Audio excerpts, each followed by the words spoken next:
고령이 된 영국의 리어왕은 모든 권력과 땅을 세 딸들에게 나눠주고 은퇴하겠다고 자녀들을 한자리에 불러 모았습니다. 첫째 딸 거너릴은 올버니 공작과 결혼을 한 상태였고 둘째 딸 리건도 코널 공작과 결혼을 한 상태였습니다. 가장 효심이 지극한 셋째 딸 코딜리어는 시집을 안 간 상태였는데요.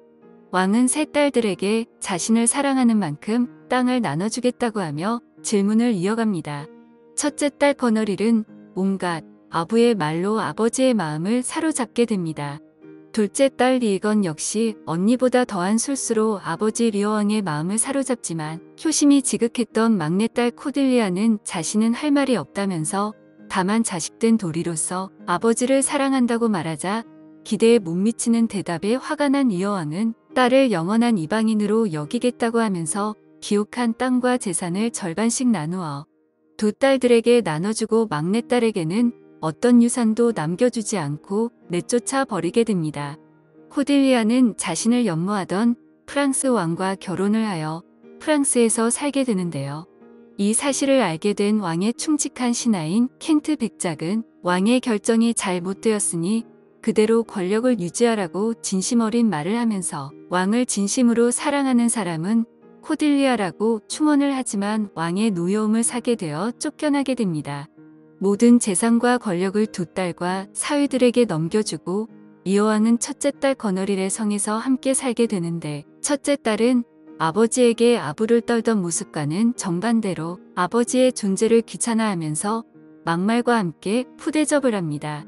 이에 화가 난 리어왕은 둘째 딸 리건의 성으로 가버리지만 역시 똑같은 대접을 받으며 쫓겨나게 되어 분노에 젖어 자신의 잘못된 결정에 대해 후회를 합니다.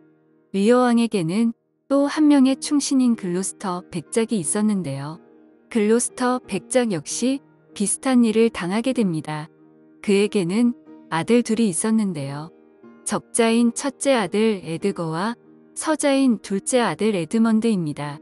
백작은 두 아들을 공평하게 사랑했지만 모든 권한은 적자인 에드거에게 있었으므로 서자인 에드먼드의 삶은 늘 불만투성이었습니다. 어느 날 에드먼드는 장계를 내어 형 에드거의 필체를 흉내내어 아버지를 비방하는 편지를 쓰게 되는데 아버지 손에 들어간 편지를 읽은 글로스터 백작은 분노하게 되지요. 영문도 모르는 에드거는 아버지의 분노를 피해 잠시 피해 있으라는 동생의 조언을 듣고 아무 생각 없이 도망을 갑니다. 아버지에게는 형이 아버지를 살해하려고 해서 자신이 형을 공격했더니 달아났다고 그럴듯한 거짓말을 하는데 글로스터 백작은 그만 깜빡 속아 넘어갑니다. 에드거는 거지로 분장한 채 톰이라는 가명을 쓰며 살아가게 됩니다. 두 딸들에게 버림받은 리어왕은 나는 헐벗고 허약하고 경멸받는 노인이다 라고 하며 처절한 신세 한탄을 합니다. 한편 에드먼드는 리어왕을 몰래 도우려는 아버지 글로스터 백작의 일을 리어왕의 둘째 사위인 코널 공작에게 아버지가 반역을 꾀했다고 밀고를 합니다. 두 딸들에게 더 이상 농락당하지 말라며 글로스터와 켄트 백작은 리어왕을 안전한 곳으로 피신시키려고 했지만 곧바로 글로스터 백작은 코널 웩에 잡혀 두 눈을 뽑혀버리게 됩니다. 이 광경을 지켜보던 글로스터의 하인은 이를 저지하기 위해 칼을 뽑아 코널을 공격하며 부상을 입히지만 본인은 죽게 됩니다. 하지만 코널도 하인의 공격에 죽게 됩니다. 두 눈을 잃고 피눈물을 흘리며 도보로 향하는 글로스터 백작을 거지통으로 행세하던 에드거가 함께 동행을 합니다. 글로스터는 두 눈을 잃고 나서야 자신과 큰 아들 에드거를 모함했던 것이 모두 작은 아들 에드먼드였음을 알게 됩니다. 한편 리어왕의 신하들에게 사정을 전해들은 셋째 딸 코딜리아는 프랑스 군대를 이끌고 아버지를 구하려고 쳐들어갑니다. 영국군 진영에서는 에드먼드가 지휘를 맡게 되는데요. 거너릴과 리건 두 자매는 둘 다 에드먼드를 연모하게 됩니다. 리어왕은 마침내 셋째 딸 코딜리아를 만나게 되고 코딜리아는 아버지를 정성껏 돌보면서 간호를 합니다.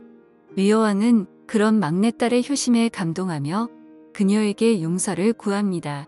하지만 전쟁은 영국군의 승리로 끝나게 되고 리어 왕과 코딜리아는 포로로 잡혀가게 됩니다. 거너릴과 리이건은 둘 다 에드먼드를 사랑하지만 에드먼드는 둘째 딸 리이건과 결혼하려 합니다. 그때 첫째 딸 거너릴은 질투에 눈이 멀어 리이건을 독살합니다. 하지만 얼마 못 가 양심의 가책을 느낀 거너릴도 스스로 목숨을 끊게 됩니다. 한편 목숨을 부지하기 위해 톰이라는 가명을 써가며 미친 사람처럼 행동했던 에드건은 동생 에드먼드를 만나게 되자 복수의 칼을 휘두릅니다. 결국 에드먼드는 에드거의 손에 의해 죽게 되고 죽어가며 리어 왕과 코딜리아를 죽이려던 계획을 실토합니다. 에드거는 감옥에 있는 코딜리아를 구하기 위해 급히 사람을 보내지만 그는 이미 죽은 뒤였습니다. 이 사실을 알게 된 리어 왕은 코딜리아의 시신을 안고 울면서 괴로움을 견디지 못한 채 생을 마감하게 됩니다. 리어는 딸들에게 왕위와 부를 공평하게 나누어 주려고 했지만 그의 어리석은 결정이 비극적인 결과를 초래하게 됩니다.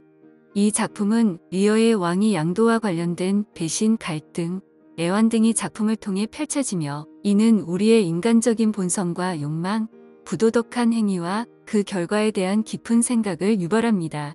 리어 왕은 그 풍부한 캐릭터 표현과 긴장감 넘치는 플롯으로 인해 고전 문학의 걸작 중 하나로 꼽히며 여전히 현대 독자들에게 강한 인상을 남기고 있습니다. 이 작품은 권력, 가족, 정의, 배신, 용서, 복수 등 다양한 주제에 대한 논의를 제공하며 인간 심리와 도덕적 고백에 대한 생각을 자아내기에 아주 풍부한 소재를 제공합니다.